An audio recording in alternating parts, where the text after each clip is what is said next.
Hello friends, कैसे हैं आप लोग। I hope you are best of your health. आइए किसी और चीज़ में टाइम नहीं लगाते हैं और सीधे आपसे बात करते हैं। क्या आप सीएस के स्टूडेंट हैं और आपको एक चैलेंज लगता है कि कैसे हमारा सीएस का सफ़र क्लियर होगा, कैसे हम सीएस बनेंगे।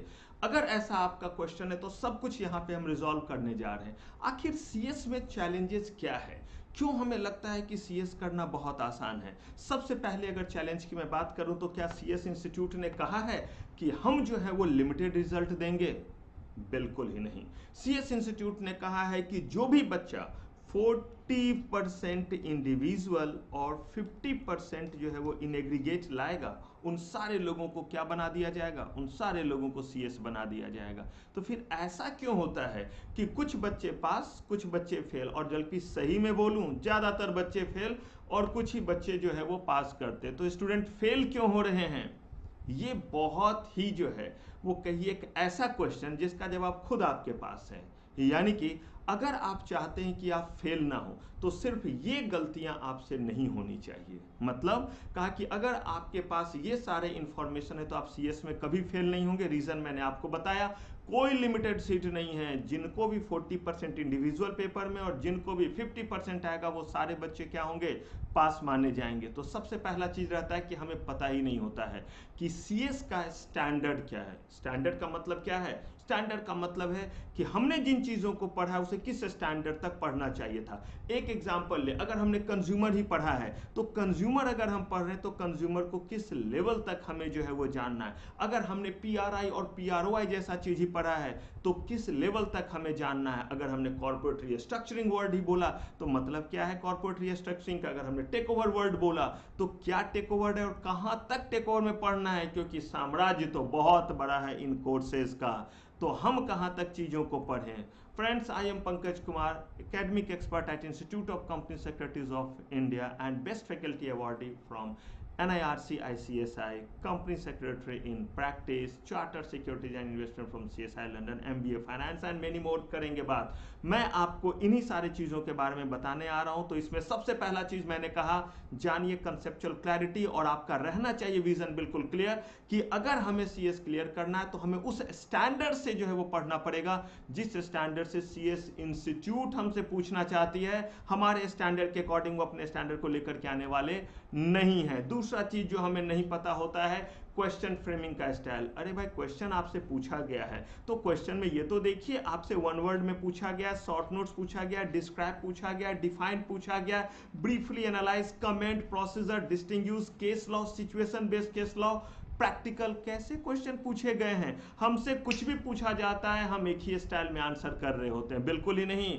समझ लीजिए आपके घर में खाना बहुत सारे बने हुए हैं, आप खाते हैं अलग तरीके से सर्व करके, लेकिन अगर गेस्ट और मेहमान आते हैं सर्व करने का तरीका बदल जाता है, खाना वही रहता है। ठीक वैसे ही आपसे अगर क्वेश्चन कमेंट में पूछा गया, आपसे क्वेश्चन अगर पूछा गया है डिस्क्राइब में, अगर ये क्वेश्चन आपसे केस लॉ में पूछा गया तो there should be different style of answering this thing. अगला चीज है, हमें नहीं पता है कि सीएस इंस्टीट्यूट मार्किंग का स्टैंडर्ड क्या रखी हुई है। मतलब कैसे जो है हम क्वेश्चंस को इवेल्युएट करते हैं, यानी सीएस इंस्टीट्यूट आपको कैसे मार्क देते हैं। हमारे दिमाग में हमेशा एक मिथ बना रहता है, 3 नंबर का क्वेश्चन है इतना लिख दो, 5 का है इतना लिख दो, 10 का इतना लिख दो। ये पौवा और बाटली नहीं है कि कितना चढ़ाना है इतना चढ़ा लो, बिल्कुल ही नहीं। कभी कभी 5 मार्क्स के क्वेश्चन के लिए 3 लाइन लिखा है, पूरे मार्क्स मिलेंगे, और कभी कभी 3 मार्क्स के क्वेश्चन के लिए 5 लाइन्स लिखें तो भी मार्क्स नहीं मिलेंगे। डिपेंड करता है कि किसका कंटेंट जो है वो कितना जो है वो दमदार है। यकीन मानिए इन सारे चीजों पे अलग अलग वीडियोस के साथ मैं आपके पास पहुंचूंगा। आज सिर्फ आपको आपके चैलेंजेस याद दिलाने आ रहा हूं और आपको ये बताने आ रहा हूं कि सीएस का जर्नी बहुत ही आसान है, बस हमें तरीका नहीं है पता। तो ये लीजिए, ये भी आस्पेक्ट क्लियर। अब अगली बात आती है, एक मॉड्यूल दें या दोनों मॉड्यूल दें। जब तक आप में ये क्लैरिटी नहीं हो, क्योंकि अगर आप दोनों मॉड्यूल देते हैं ऐसे केस में आपको वेटेज जरूर मिलता है एग्रीगेट का, लेकिन फिर इसमें क्या क्या चैलेंजेस है ये भी आपको जानना रहेगा। अगली बात, अगर आप किसी भी चीज को पढ़ते हैं तो आपके पास एक ना एक एक्सपर्ट अवेलेबल होना चाहिए। जो एक्सपर्ट क्या करें, जो एक्सपर्ट आपको बताएं कि अगर कहीं पे कोई क्वेश्चन इस तरह का है तो उसको कैसे आंसर करें। आपने कुछ पढ़ा, उसमें डाउट है, भाई आंसर कौन करेगा।